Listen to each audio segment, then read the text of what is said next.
모차르트가 태어난 조국이 나라가 오스트리아입니다. 오스트리아. 오스트리아의 짤즈부르크라고 하는 데서 이 모차르트가 태어났는데요. 이 모차르트가 태어난 짤즈부르크하고 아주 가까운 한 작은 마을이 있습니다. 성 니콜라스 교회라고 이름이 불려지는 작은 마을의 시골 작은 마을의 교회에 예배당에 성탄절 크리스마스가 오기 전 일주일 전에 그 교회에 이제 하나이자 마지막인 그 올겐이 고장이 났습니다. 그래서 그 교회 담임 목사님인 요셉 모어라고 하는 목사님이 이제 그 올겐을 좀 고쳐보려고 무신애를 썼는데요. 밤이 새도록 고쳐도 올겐을 고칠 수가 없었습니다. 낙심한 마음에 창문을 이렇게 내다보는데 강변과 함께 그 마을의 작은 마을의 눈 덮인 작은 마을의 모습이 너무나 아름답게 보여서 순간적으로 마음속에 떠오르는 그런 아름다운 생각들을 시로 아름다운 문장으로 이렇게 옮겼다고 그래요. 그리고 고민을 하다가 성탄절 전날 이브 때 이제 성가대와 모든 교우들이 모여서 마을 사람들이 모여서 성탄의 기쁨을 노래하고 찬양을 해야 되는데 찬양할 방법이 없잖아요. 올겐이 고장이 났으니까요. 그래서 이 목사님이 만든 그 노랫말을 올겐 반주자면서 또 교회학교 교사인 그 선생님한테 이렇게 주면서 한번 곡을 만들어 보라고 얘기를 했답니다. 그래서 그 선생님이 이제 작곡을 하고 이 모호 목사님이 만든 노랫말에 이제 노랫말을 붙여가지고 찬송을 하나 만들게 됐는데 그 찬송이 바로 지금 우리가 부른 이 백부장 고요한 밤 거룩한 밤이라고 하는 찬송이 되겠습니다. 작은 시골 마을에서 이 풍금도 하나 올겐도 제대로 없어서 우리가 예수님의 나심을 축하하면서 찬양을 해야 할 텐데 찬양할 방법은 없고 떠오른 그 아름다운 노랫말을 가지고 이제 작곡을 했는데 그 노래가 바로 온 세계 세상 사람들이 다 기쁘고 즐겁게 부르는 이러한 찬송이 됐다라고 하는 것이죠. 그래서 그분들은 어떻게 반주를 할 방법이 없어가지고 기타를 가지고 나와서 그 목사님하고 반주자가 이렇게 반주를 하면서 찬송을 처음 불렀었다고 그래요. 그 찬송을 들은 나중에 이제 이 올겐을 고치러 온 그 사람이 있었는데 찬송이 너무나 아름다워가지고 그 곡을 받아다가 그 합창단에 이렇게 전해주게 됐고요. 그 합창단은 또 전 세계 전국을 다니면서 이 아름다운 찬송을 부름으로 이 노래가 세계에 퍼졌다고 합니다. 여러분, 사모님 어디 계세요? 네, 다시 한번 좀 나오실래요? 그런 의미를 좀 우리가 생각하면서 이 고요한 밤 거룩한 밤 찬송을 좀 부른다면 조금 더 새로울 것 같아요. 여러분과 제가 예수님이 탄생하시던 날 그 유대 광야에 어떻게 보면 마구간을 찾아가시는 곳입니다. 아주 새카만 밤에 밤하늘의 별들이 반짝이는데요. 정말 고요한 밤이죠. 거룩한 밤에 큰 별 하나가 나타나서 마구간을 비춥니다. 그때 바로 아기 예수님이 탄생을 하시는 거죠. 그럴 때 우리가 이 찬송을 부른다는 생각을 가지고 한번 불러보면 좋을 것 같아요.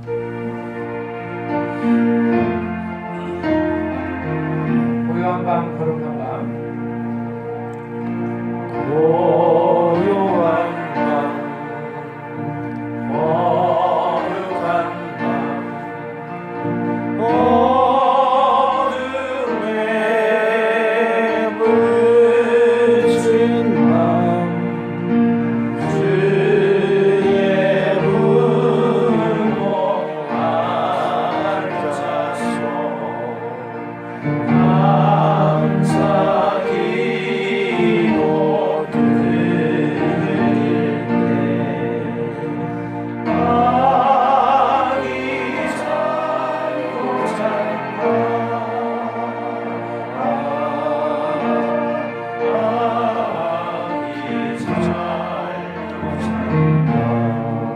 2절입니다. 고요한 밤 거룩한 밤 영광이 들린 밤 천군 천사 고요한 밤 거룩한 밤 고요한 밤 거룩한 밤 영광의 박사를 너를 보고 찾아와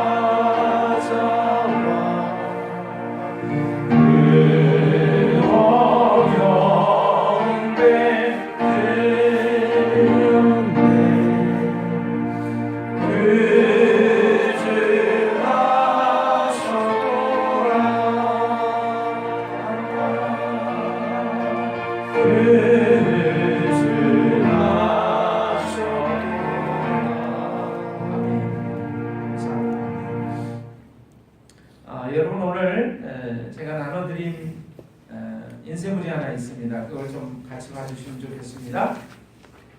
그녀는 복이 많았다라는 얘기입니다.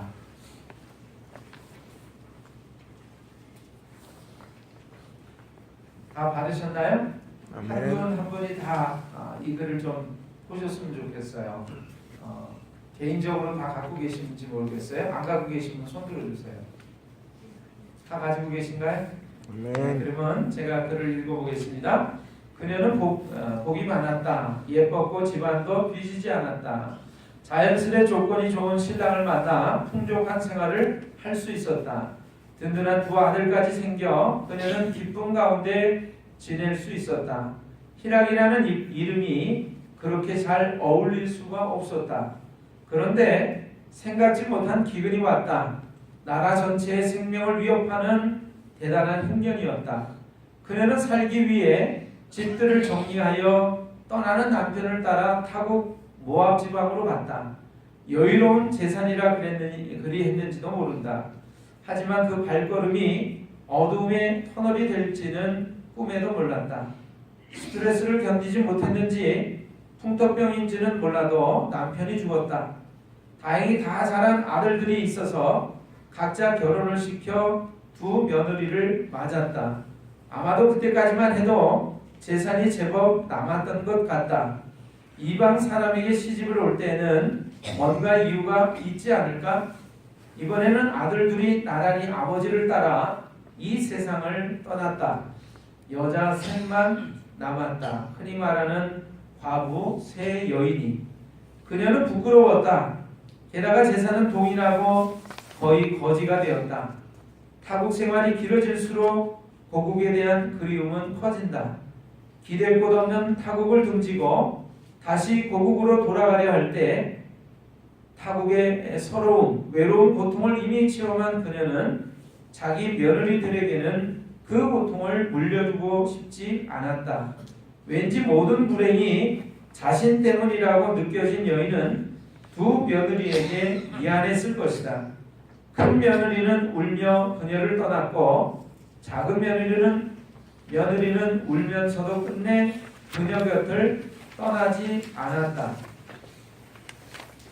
그리운 고향으로 가는 발걸음이 무겁기만 했다. 무거운 재산을 다 날려 짐은 가벼워졌지만 마음의 짐은 태산 같아 한 걸음 한 걸음이 설리길 같았다. 남편과 아들을 죽인 죄 많은 여인이 되어 고개조차 들 수 없는 상태였다. 수십 년 만에 고향에 이르자 사람들이 떠들썩하게 맞았다. 그러나 그 떠들썩함이 오히려 그녀를 더 고통스럽게 했다. 그 많은 재산과 남편과 두 아들 다 잃었다. 하나님께서 징벌하시어 나를 괴롭게 했다. 난 더 이상 기쁨이 아니라 괴로움이다. 모든 게 끝나버린 여인, 다시 살기 위해 며느리를 이삭 죽기에 보내야 했던 여인, 누가 봐도 천벌을 받은 여인이었다. 그런데 하나님은 그 순간에 손을 내밀어 그녀 집안을 일으킨다. 버림받은 그녀에게, 땅조차 조롱하던 그녀에게 하늘의 복을 내린다. 그녀에게 예수님의 족보가 이어지고 다윗의 조상이 되는 아들이 안겨졌던 것이다. 눈에 보이는 세계와 눈에 보이지 않는 세계는 너무나 다르다. 보이는 세상에 속지 말자. 망했다고 좌절하지도, 흥했다고 교만하지도 말자. 겨울인데 오늘 아침은 봄 같다. 예, 이 글은요, 여러분이 저와 함께 교독을 했던 룻기서에 대한 이야기입니다. 룻기라고 하는 성경을 전체를 좀 다 이해할 수 있도록 이렇게 이야기체로 만든 것이죠. 여러분 오늘 룻기서를 읽었는데 룻기서 1장 1절을 한번 펴주시길 바랍니다. 우리 성경을 좀 보면서 하나님 은혜를 나누기를 원합니다. 룻기서 1장 1절로부터의 말씀 함께 보겠습니다. 성경 다 펴셨죠? 아멘. 예, 성경을 보셔야 됩니다. 자, 사사들이 치리하던 때에 그 땅에 흉년이 들이라 이렇게 되어 있습니다. 사사들이 치리하던 때, 사사들이 다스리던 때라고 하는 뜻입니다. 이 때를 이스라엘이라고 하는 나라에서 사사시대라고 합니다. 사사시대. 사사는 누구를 사사라고 그러냐면 하나님의 백성들은 많은데 그 백성을 하나님의 말씀 가운데 가르치면서 하나님의 뜻대로 인도할 하나님이 불러내신 사람들이 있었어요. 지도자죠. 그 지도자들을 가리켜서 사사라고 불렀습니다. 그래서 이 사사들이 일어나서 이스라엘 백성들에게 하나님의 말씀 가르치고 하나님의 뜻은 이것입니다 라고 그 모든 백성을 이끌어갈 때는 나라가 잘 됐어요. 그런데 이 사사들이 늙어서 죽고 나면 또 다른 사사가 일어날 때까지는 이스라엘 사람들이 그 앞서서 사사가 하나님의 말씀 가운데로 하나님의 뜻 가운데로 인도했다라고 하는 사실을 잊어버리고 자기 뜻대로 자기 마음대로 살아가는 시대가 사사 시대이기도 했습니다. 그래서 하나님은요 이 사사들을 통해서 이스라엘 백성들이 하나님 뜻대로 살아가면 복을 내리셔서 풍년도 들고 여러 가지로 문제가 없이 평안하게 행복하게 살도록 하셨지만 이 이스라엘 백성들이 하나님 뜻대로 살아가지 않고 사사들이 없다라고 해서 내 마음대로 내 뜻대로 살아가게 되면 기근이 들고 흉년이 들고 또는 옆에 나라에서 쳐들어와서 전쟁이 일어나는 까닭에 여러 가지 어려움과 곤란한 모습을 겪도록 하셨습니다. 그 이유는요. 흉년이나 기근이나 전쟁의 어려움을 당할 때 사람들의 마음이 낮아지는 거죠. 그래서 하나님 저희 좀 살려주세요. 저희가 하나님 잊고 살았군요. 이제 하나님 뜻대로 살겠습니다. 이러고 돌이킬 수 있는 그런 기회로 하나님이 삼아주셨다라고 하는 것이죠. 자 여기 보면 사사들이 치리하던 때 사사들이 다스리던 그 사사시대에 이스라엘 나라 이 땅에 흉년이 들었습니다. 아마도 이때도 역시 이스라엘 백성들이 자기 마음대로 살아가다가 흉년이 든 것 같아요. 그런데 그 이스라엘 땅에서도 유다 베들레헴이라고 하는 곳에 한 사람이 살고 있었는데 그 사람의 이름이 뭐냐면 엘리멜렉이라고 하는 사람이었습니다. 여러분 엘리멜렉이라고 하는 이 사람의 이름의 뜻은요. 하나님은 나의 왕이시다라고 하는 뜻을 가지고 있습니다. 자, 하나님은 나의 왕이시다라고 하는 이름의 뜻을 가지고 있다라고 하는 것은 대대로 신앙의 믿음의 가정이었다라고 하는 것을 의미하는 것이고요. 아마도 그랬기 때문에 그 아버지 어머니 부모님들이 아들을 낳았을 때 너의 하나님은 왕이시다라고 하는 그 이름에 엘리멜렉이라고 하는 이름을 지어줬었던 것이겠죠. 자, 이 엘리멜렉은요, 성경적으로 이렇게 보면 땅도 많은 아주 부자였을 것이라고 우리가 생각을 해볼 수가 있습니다. 자, 그런데 땅은 많은데 흉년이 들었어요. 그러니까 어렵지 않겠습니까? 자, 이 엘리멜렉이라고 하는 사람에게 부인이 있었는데 부인의 이름은 나오미라고 불렀습니다. 나오미는 무슨 뜻을 가지고 있냐면 기쁨이다, 즐거움이다, 희락이다, 그런 뜻을 가지고 있어요. 여러분, 남편의 이름은 하나님은 나의 왕이시다, 그런 뜻을 가지고 있고, 아내의 이름은 나오미, 희락, 기쁨, 즐거움이라는 뜻을 가지고 있습니다. 두 아들이 태어났는데 두 아들의 이름은 말년과 기론이라고 하는 이름을 가지고 있습니다. 자, 나중에 제가 조금 더 이름에 대한 설명을 좀 드릴 텐데, 이 나오미와 엘리멜렉은 아마도 그 유력한 집안에서, 또 나오미의 경우를 우리가 본다면 이쁘기도 하면서 그 이름이 말하는 것처럼 여러 가지 좋은 환경 속에서 또 아주 좋은 남편을 만나서 결혼을 한 것 같아요. 아들들도 탁 태어나면서 얼마나 행복한 가정을 이루었는지 모릅니다. 근데 문제는 그 유대 땅 베들레헴, 이 사람들이 살고 있는 고향 땅에조차 이 나라 전체의 기근이 흉년이 들었다라고 하는 것입니다. 그래서 이 흉년을 피해 보고자 이 엘리멜렉은 아내와 두 아들을 데리고 옆에 나라 모압이라고 하는 나라에 이민을 가서 삽니다. 그러니까 이 땅은 흉년이 들어서 못 먹고 못 살겠으니까 옆에 나라로 이사를 간 거죠.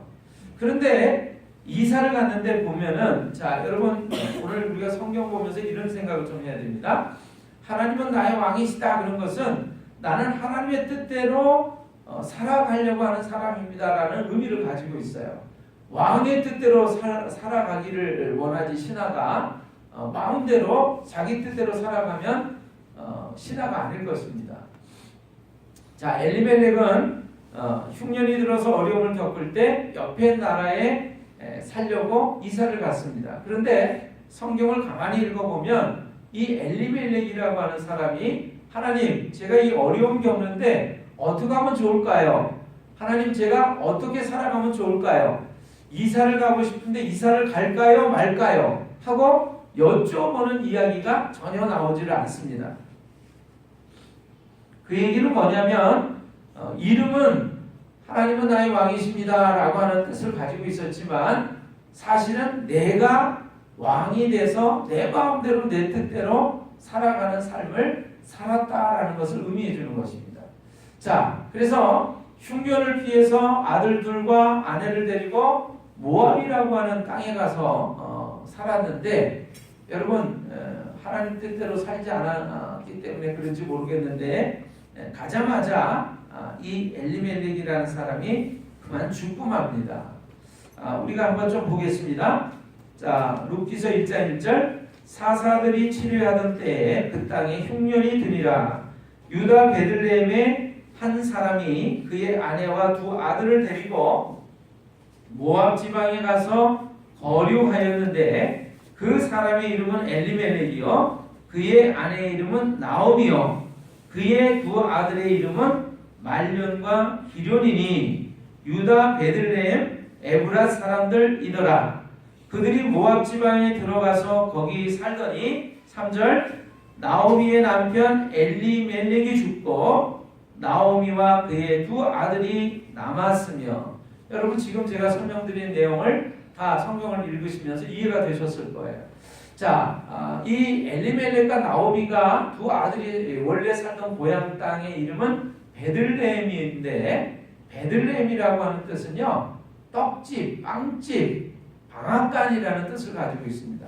얼마나 먹을 것이 풍족했으면 그 집이 떡집이었겠어요? 빵집이었겠어요? 방앗간이었겠어요? 그렇게 풍요로운 땅에 흉년이 드니까 아마 엘리멜렉의 생각에는 야 여기서는 살 수가 없겠다. 더 이상 옆에 나라, 옆에 지방에 가서 살아야 되겠다라고 생각을 했던 것 같아요. 그런데 그 흉년이 들은 까닭이 무슨 까닭이죠? 제가 아까 설명했던 대로 하나님 뜻대로 살지 않으면 흉년을 통해서 하나님이 깨우쳐 주시고 돌이키도록 하시려는 하나님의 방법과 기회라고 하는 것이었습니다. 그런데 그 문제를 만났을 때 엘리멜렉은 하나님께 여쭤보지 않습니다. 하나님의 뜻을 물어보지 않습니다. 그리고 자기 마음과 생각대로 가족을 데리고 모압 지방에 가서 살아가는 거죠. 이 모압 지방은 하나님을 믿지 않는 사람들이 사는 땅이었습니다. 자, 그곳에 가자마자 아마도 그 힘든 여파 때문인지 스트레스 때문인지 엘리멜렉은 일찍 죽고 맙니다.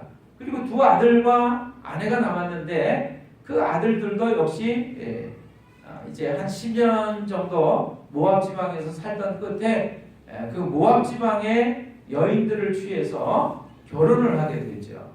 결혼을 한 지 얼마 안 돼가지고 이 두 아들도 일찍 죽고 맙니다. 여러분 결국에 남자들은 다 죽고요. 남편 엘리멜렉, 두 아들 말론과 기론도 죽고 이 어머니 아내 되는 아내였던 나오미와 그 다음에 아들 며느리 두 여인만 총 세 여인만 남고는 남자는 하나도 없는 그런 형편이 되고 말았습니다. 자, 외국에 가서 사는데 외국 여인이 그 나라 사람들이 외국인하고 결혼하려면 여러분 어느 정도 그 집안 사람들이 집안이 괜찮으니까 결혼을 했었던 거겠죠.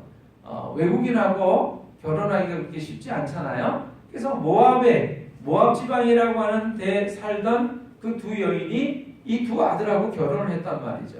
이 두 아들의 이름은 말론과 기론이라고 불렀는데 말론과 기론의 이름의 뜻이요 병들다, 약하다 그런 뜻을 가지고 있어요. 그래서 저는 오늘도 이 성경을 읽으면서 그런 생각을 해봤습니다. 여러분과 제 이름이 좋은 이름으로 이렇게 불려줘야 돼요.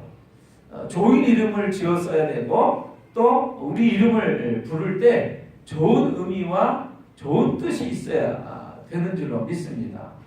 그래서 왜냐하면 그 이름대로 살기 때문에 그래요. 그런데 자 나쁜 이름이라도 어떻게 우리가 좋은 의미를 자꾸 지어서 이렇게 불러주는 것이 또 좋아요. 저희 지방에 원기라고 하는 이름을 가진 목사가 저 말고 한 사람이 더 있어요. 저는요 태어날 때부터 제 이름이 어떻게 지어졌는지를 압니다. 너무나 자랑스럽고 행복해서 기뻐서 제 이름을 으뜸원에 기본이 되라 하는 이름으로 토기자를 써서 원기라고 지으라고 할아버지께서 지어주셨어요. 저는 그 이름을 지어진 의미를 기억할 때마다 집안에서도 내가 으뜸이 되는 사람, 가장 근본이 되는 사람으로 살아야지 그렇게 생각하면서 저는 살아왔어요. 근데 저랑 똑같은 이름을 가진 그 목사님은요 원기라고 하는 이름을 부를 때마다 좀 창피하고 부끄러웠대요. 그래서 왜 그러냐 그랬더니 원기라는 이름의 그 의미가 이렇게 좋다라고 하는 것을 한 번도 자기는 들어보지도 못하고 생각해보지 못하고 살았다는 거예요. 그러니까 이름을 부르면 내 이름은 별 볼 일 없는 이름이야 그렇게 생각하고 살았던 것 같습니다. 그러다가 저를 만났는데 같은 지방에서 저를 만났는데 저는 제 이름에 대해서 어떤 걸 갖고 있죠? 긍지와 자부심을 갖고 있는 거예요. 그래서 그 목사님도 요즘에 많이 달라졌어요.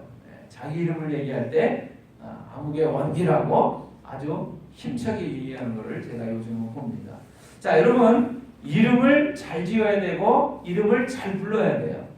그래서 이 말론과 기론은 이름을 그렇게 지어놓은 탓인지 모르겠는데 이렇게 일찍 죽고 맙니다. 병들어서 죽었는지 사고로 죽었는지 모르는데 형제가 같이 죽고 말아요. 그래서 이제 세 여인만 남게 됐습니다. 여러분 예전에는 좀 먹고 살만 했는데 남편도 죽었죠. 아들들도 죽었죠. 그러니까 이 세 여인은 이제 가난해진 것 같아요. 그래서 그렇게 좀 절망 속에서 낙심 가운데 또 여러 가지 힘겨운 가운데 이렇게 주저앉아 있는 모습으로 살았던 것 같습니다. 우리가 성경을 보면 자 어디를 보시냐면요. 6절을 한번 보세요. 6절 다 보셨나요? 자 6절에 그 여인이 모압 지방에서 여호와께서 자기 백성을 돌보사 그들에게 양식을 주셨다 함을 듣고 이에 두 며느리와 함께 어떻게 해요? 일어나 이렇게 되어 있어요. 일어나. 성경에는요 여러 가지 표현들이 있는데 앉아있다, 누워있다 이런 것은 무기력한 상태, 절망한 상태, 낙심한 상태, 믿음이 떨어진 상태를 의미해요. 그런데 일어났다라고 하는 것은 그런 상황 속에서 다시 한번 힘을 내자 하고 용기를 내서 일어났다는 것을 의미를 하는 것입니다. 새로운 믿음을 가지려고 일어났다. 하나님을 바라보기 위해서 일어났다. 그런 뜻을 가지고 있어요. 근데 여기 이 나오미라고 하는 여인이 함께 일어났다 그렇게 되어 있어요. 며느리들과 함께 일어났다. 자, 함께 일어났다는 건 뭐예요? 얘들아, 우리가 더 이상 이렇게 주저앉아 있을 수는 없어. 낙심하고 절망하고 있을 수는 없어. 들으니까 내 원래 조국 땅, 고향 땅에 하나님께서 은혜를 베푸셔가지고 다시금 그 흉년은 사라지고 행복한 풍요한 그런 삶이 됐다라고 하니까 우리 일어나서 그곳을 향해 가자, 돌아가자 이렇게 얘기를 하게 됩니다. 그래서 며느리들과 이 시어머니 나오미가 이제 고향 땅으로 돌아오게 되는데 여러분 13절을 보세요. 13절에 보니까 다 찾으셨죠? 너희가 어찌 그들이 자라기를 기다리겠으며 어찌 남편 없이 지내겠다고 결심하겠느냐? 내 딸들아 그렇지 아니하니라. 여호와의 손이 나를 치셨으므로 자 같이 읽어보겠습니다. 그 뒤로 나는 너희로 말미암아 더욱 마음이 아프도다. 자 시어머니가 며느리들을 생각할 때 함께 이제 자 우리 원래 우리 고향 땅으로 돌아가자 하고 돌아오는 길이었는데 시어머니가 생각한 거예요. 그 당시는요 남편이 있어야만 아들이 있어야만 남자들이 있어야만 여인들이 먹고 살 수 있는 시대였습니다. 남편이 없다면 아들이 없다면 죽은 목숨과 같은 시대가 이 당시 시대 사람들의 삶이었어요. 그래서 우리가 듣고 있는 말들이 있죠. 단어들이 있죠. 미망인이라는 말들을 우리가 알고 있습니다. 미망인은요 아직 죽지 않은 사람이다 그런 뜻이에요. 남편이 먼저 돌아간 죽은 사람 여인들을 가리켜서 미망인이라고 불렀습니다. 왜 아직 죽지 않은 사람이라고 얘기했냐면 살아있지만 죽은 것과 마찬가지인 사람이다. 먹고 살 수 있는 방법이 전혀 없는 사람들이다. 그런 뜻이에요. 자, 3명의 미망인이 좀 살아보겠다라고 고향 땅으로 돌아갑니다. 돌아가다 보니까 이 시어머니 나오미가 생각을 하는 거예요. 내가 말도 통하지 않고 관습도 통하지 않고 음식도 다른 이 외국 땅에 와서 살아보니까 남편도 죽고 자식도 죽고 너무나 괴롭고 힘들단 말이에요. 근데 우리 며느리들은 어디 사람이에요? 모압이라고 하는 나라 사람이란 말이죠. 나는 이스라엘 사람이지만 며느리들은 모압 지방 사람들이란 말이죠. 그래서 이 모압 여인들이 이스라엘 땅으로 가면 나는 고향 땅으로 돌아가는 거지만 며느리들은 고향이 아닌 타국으로 가는 것이죠. 그래서 내가 그 입장을 생각해 보니까 너무나 힘들겠구나 하고 마음이 아파지기 시작을 합니다. 그래서 며느리들한테 이렇게 얘기를 하죠. 나를 따라서 내 고향 땅으로 가는 것은 너희들에게 별로 유익이 없다. 왜냐하면 그 당시에는요 남자가 있어야만 산다고 말씀드렸습니다. 남편이 있어야만 산다고 말씀드렸어요. 이 나오미는 이미 나이가 들어서 늙었기 때문에 새로운 남편을 얻어서 결혼을 할 수 있는 상황이 아니었어요. 그래서 내가 남편이 있어가지고 내 며느리들이 너희를 돌볼 수 있는 것도 아니고 또 아들들이 있다면 자 그 당시는요 형이 만약에 자식이 없이 죽으면 동생이 형수를 데려다가 먹여 살려야만 했습니다. 그러니까 나오미 입장에서 아들들이 죽었는데 며느리들이 남았어요. 그럼 이 며느리들이 살려면 어떻게 되죠? 나오미에게 자식들이 또 있어야 되는 거예요. 아들들이 있어가지고 그 아들들이 시동생들이 형수를 먹여 살려야 하는 것입니다. 그런데 아들들이 없잖아요. 결혼해서 또 아들을 낳을 그 확률은 없어요. 그러니까 이 시어머니가 며느리들한테 얘기를 하는 거죠. 얘들아, 나를 따라가는 것보다는 고생 많은 이 길을 택하는 것보다는 너희가 원래 너희 고향 땅으로 돌아가서 그래서 다시 결혼을 해서 너희 삶을 새롭게 시작하는 것이 좋겠구나. 그러고 얘기를 합니다. 그랬더니 큰 며느리는 생각해보니까 그렇단 말이에요. 그래서 시어머니 나오미에게 입맞춤을 하고 돌아갑니다. 근데 둘째 며느리가 룻이라고 하는 여인인데 이 룻이라고 하는 여인은 어머니 저에게 어머니를 떠나서 돌아가라고 말씀하지 마십시오. 나는 어머니가 가시는 곳에 저도 갈 것이고 어머니가 돌아가시는 곳에서 저도 죽기를 원합니다. 어머니가 믿는 하나님이 내 하나님이 될 것이고 어머니의 백성이 어머니의 나라가 내 나라가 될 겁니다. 이렇게 얘기를 해요. 그래서 성경에는 이 룻이라고 하는 며느리가 나오미라고 하는 이 시어머니를 부쫓았더라라고 설명이 되어 있습니다. 부쫓았다라고 하는 것은 이 아담과 하와가 처음에 하나였던 것처럼 떨어지지 않는 관계로 함께했다 그런 뜻이에요. 자, 그런데 여러분 한번 생각해 보세요. 룻이라고 하는 이름은요, 함께 동행한다, 또 돌본다라는 뜻을 가지고 있고요. 오르바라고 하는 이 큰 며느리의 뜻은 뒤돌아선다 그런 뜻을 가지고 있습니다. 그러니까 이름대로 살아가는 것 같아요. 오르바는 그래서 어머니를 따르지 않고 뒤돌아 섰습니다. 룻은 끝까지 어머니를 따라서 어머니를 돌봤어요.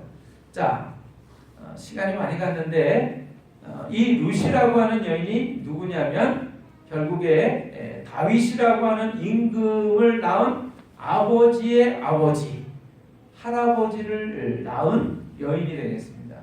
자, 어떻게 보면 이 여인은 더 이상 이방 여인으로서 다시 결혼을 해서 자식을 낳을 수 없는 그런 모습이 있었지요.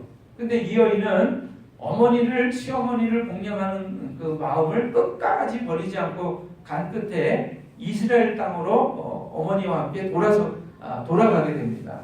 그래서 거기서 이 엘리멜렉이라고 하는 사람의 아주 유력한 친족 보아스라고 하는 사람을 만나서 새롭게 결혼을 하게 되는데 이 보아스를 통해서 결국에 이 다윗 임금의 할아버지를 낳게 되는 것이죠. 그러니까 그렇게 보면 다윗 임금의 할머니가 되는 것이고요.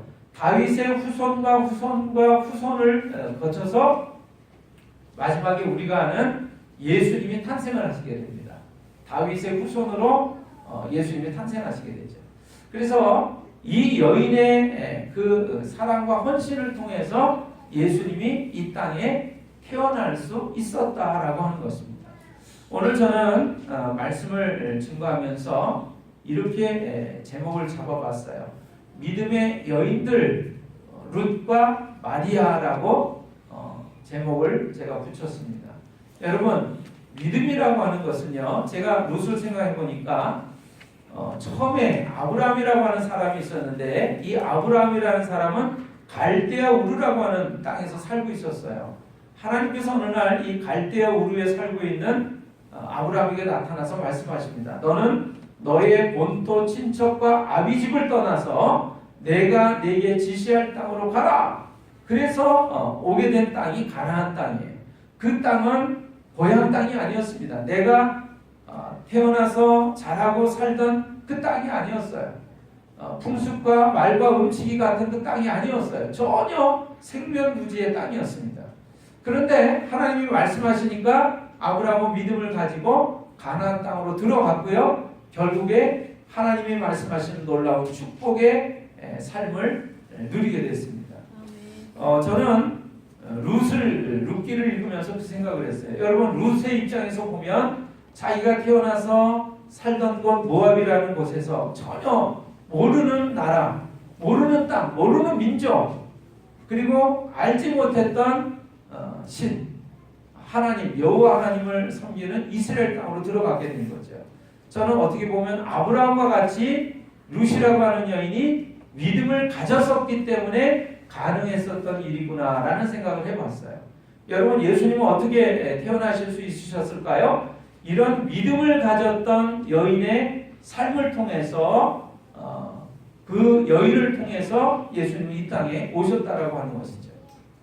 오늘 또 한 번 본문의 말씀을 제가 안 읽었는데 어느 날 마리아라고 하는 여인에게 천사가 나타나서 하나님의 말씀을 전합니다. 그 하나님의 말씀은 뭐냐면 처녀로 살고 있는 이 마리아에게 내가 잉태를 해서 임신을 해서 아들을 낳을 것인데 그 아들의 이름을 예수라고 해라. 그 예수는 하나님의 아들이시다. 이런 얘기를 합니다. 여러분, 마리아가 살던 시절에는요, 결혼을 하지 않은 처녀가 임신을 하면 돌로 맞아 죽는 그런 시대였습니다. 그런데 여러분, 이 마리아는요, 천사를 통해서 하나님의 말씀을 듣는 순간 뭐라고 얘기했는지 아세요? 내가 임신해서 아기를 낳을 건데, 아들을 낳을 건데 그 아이의 이름이 예수다. 이렇게 얘기를 하니까 이 마리아가 이렇게 얘기를 합니다. 우리가 평소에 기도하면서 마칠 때 고백하는 그 고백을 해요. 아멘. 이렇게 얘기합니다. 아멘. 그 말씀대로 내게 이루어지이다. 이렇게 고백을 해요. 여러분, 내가 임신해서 결혼도 하지 않았는데 처녀인데 임신해서 아기를 낳으면 그걸로 돌에 맞아 죽을 수 있어요. 그런데 그게 하나님 말씀이라는 거예요. 그런 순간에 마리아는 어떻게 해요? 그런 일이 일어나면 안 돼요. 이렇게 얘기한 게 아니라 그런 일이 일어나서 내가 죽을지라도 그 말씀대로 내게 이루어집니다. 이루어지기를 바랍니다. 라고 아멘이라고 고백을 했다는 것이죠. 여러분, 예수님의 멀거먼 조상이 되는 할머니 룻이라고 하는 여인과 예수님을 육신적으로 낳은 어머니 마리아는 이처럼 하나님의 말씀대로 순종하고 살았던 믿음의 사람들이었다. 믿음의 여인들이었다. 그런 것입니다. 오늘 예수님이 이 세상에 어떻게 오실 수 있으셨냐면 인간이 되셔서 아기 예수로 이 땅에 오셔야 했기 때문에 누군가의 몸을 빌어서 태어나야만 했어요. 그 여인은 어떤 여인이었냐면 하나님의 말씀에 아멘이라고 믿음으로 고백하는 여인이었다라고 하는 것입니다. 여러분, 만약에 마리아가 믿음의 여인이 아니라면 어떤 일이 일어나냐면 아기를 낳았는데요, 이 아기는 내 아기가 아니에요. 이럴 수도 있어요. 또는요, 그 아기에 대한 책임과 의무를 다하지 않을 수도 있어요. 그런데 하나님이 나에게 아기 예수를 낳게 한다라고 하니까 제가 그렇게 살겠습니다. 그 뜻대로 행동하겠습니다라고 아멘이라고 고백하는 까닭에 예수님은 그 여인을 통해서 태어날 수 있었다라고 하는 것이죠. 오늘 예수님은 바로 그런 믿음의 사람들을 통해서 이 땅에 오실 수가 있었습니다. 오늘 여러분과 저의 삶 속에서도 믿음을 고백할 때, 예수님은 하나님의 아들이라는 걸 고백할 때, 나의 죄를 대신해서 십자가에서 죽으시고자 이 땅에 찾아오신 하나님의 아들이라고 하는 걸 고백할 때 그분은 우리의 삶 속에 함께 계시면서 우리의 삶에 그 놀라운 하나님의 은혜와 축복을 허락해 주시는 줄로 믿습니다. 아멘. 예수님의 또 다른 이름은 임마누엘이라고 불리웁니다. 임마누엘은 무슨 뜻이냐면 하나님이 우리와 함께 계시다라고 하는 뜻이에요. 여러분, 죄 많은 인간이 하나님과 떨어져서 죽을 수밖에 없는 상황일 때 하나님이신 그분이 우리를 찾아와 주시고 죄의 문제를 해결해 주심으로 말미암아 하나님이 우리와 함께 계신 삶이 있게 됐습니다. 그래서 예수님은 임마누엘이 되시는 하나님이세요. 오늘 우리의 성탄의 기쁜 날 아침에 여러분 이 아름다운 믿음의 삶을 계속해서 이어가시는 믿음의 사람들이 다 되시기를 주님의 이름으로 축원합니다. 아멘. 기도하겠습니다.